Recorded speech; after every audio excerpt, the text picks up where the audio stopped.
Great. Good morning, everybody. Really going to be taking a look today at strategic planning.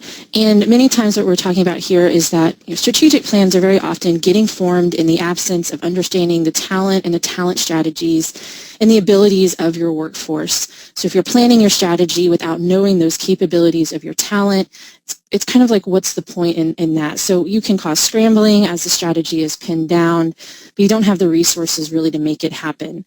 Also, you might have inherent strategies and strengths that you're not using. So if you have a place where you're forming strategy and it's not in a vacuum, not in the ivory tower, and really consider the strengths and weaknesses from that talent standpoint, how do you make sure that you have the talent plan in place to fill those gaps? It's really what we're going to be talking about today.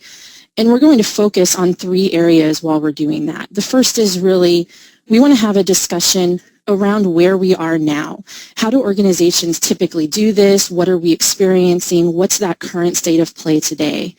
Next, we're going to be introducing you to a strategic planning framework that really leverages and is built around the notion of talent strengths. Then we're also going to look at an approach that's laying out 5 elements to strategic planning and how do you really use that framework. And then finally, we'll wrap up and do some Q&A. We'd like to go ahead and start this out with a discussion about that current state. So if you could take a minute to enter your responses into that question and answer log in GoToWebinar. And before we look at those answers, the questions are really around what is the approach that you're using for strategic planning today? Where is it formed? What data is used? And how are you executing that?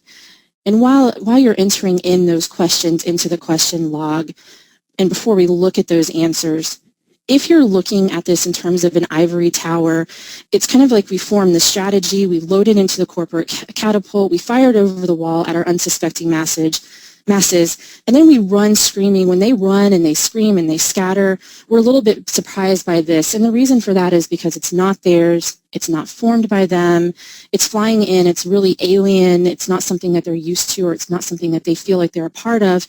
And sure enough, there's a high chance of failure in that. So be really interested in getting your questions through the question log.